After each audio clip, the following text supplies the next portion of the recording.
mesdames et messieurs, et bienvenue dans Grand Reportage sur la Finesse Monde Télévision. Ouvrons notre page informative par la guerre qui est entre la RDC et le Rwanda, une option envisagée lors de son invitation sur les plateaux de France 24.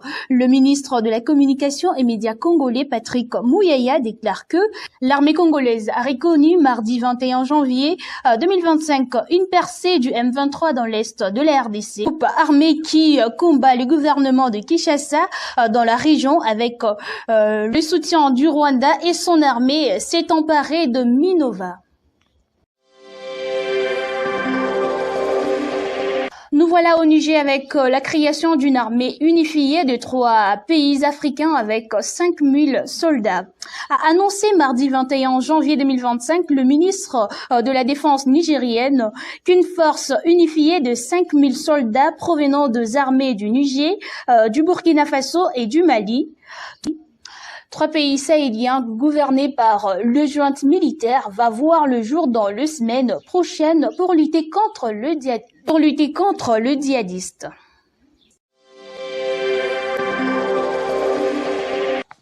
Nous revoilà pour cette seconde partie qui est consacrée au portrait. Nous allons parler d'une figure emblématique de la République démocratique du Congo, bien sûr, de M. Laurent Désiré Kabila, qui est né le 27 novembre 1939 à Jadotville, l'actuelle province d'Elikasi, et mort le 16 janvier 2001 à Kinshasa.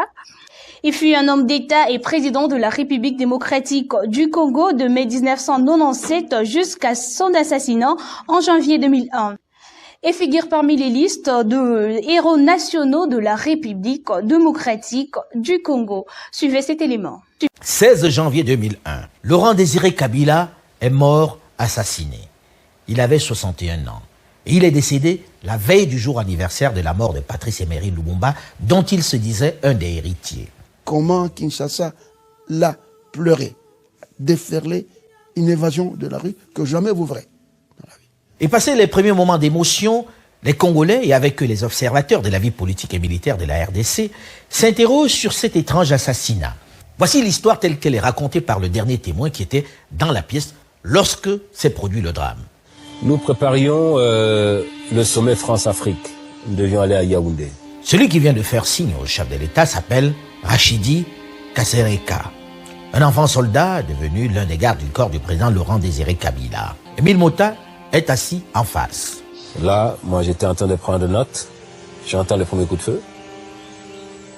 Je regarde, il tire encore une fois. La troisième fois il tire et puis il commence à sortir. Voilà comment ça s'est passé. Après avoir tiré sur le chef de l'État à 3 reprises, le jeune garde du corps s'enfuit dans les couloirs poursuivi par Émile Mota qui crie qu'il vient de tirer sur le musée.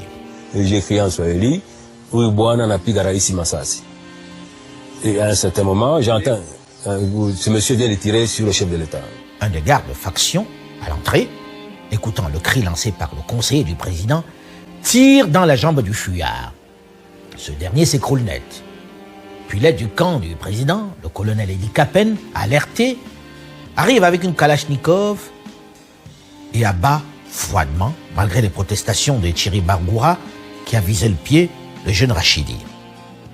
Il choisit de l'achever sur place sans autre forme de procès. Edi Kapen est de tous les 135 inculpés le plus en vue, celui que le procureur accable. Il plaide la colère pour expliquer pourquoi il a froidement abattu l'auteur du coup de feu sur le président. Mais la justice ne l'entend pas ainsi. Pour le procureur Charles Alamba, il a tout simplement fait taire le principal témoin qui allait certainement le désigner comme le commanditaire du crime. Au terme d'un procès de 9 mois, le verdict tombe raide comme un coup près. Le colonel Edi Kapen à la barre. La Cour le déclare coupable d'attentat contre la vie du chef de l'État, dit ne retenir aucune circonstance atténuante en sa faveur et le condamne pour cette infraction à la peine capitale. La Cour ordonne son arrestation immédiate. Malgré les condamnations, le verdict du procès laisse un réel goût d'inachevé. Le procès de l'assassinat du chef de l'État n'est pas terminé. Tous semblent unanimes aujourd'hui pour dire que le colonel Edi Kapen, que nous avons contacté, n'était pas l'auteur de ce putsch.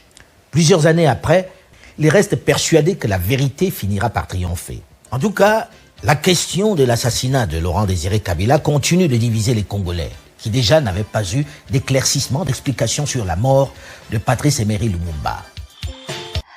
Et voilà, mesdames et messieurs, c'est fait un honneur de vous tenir informés des actualités ainsi que de lieux touristiques et de personnages qui entourent la République démocratique du Congo.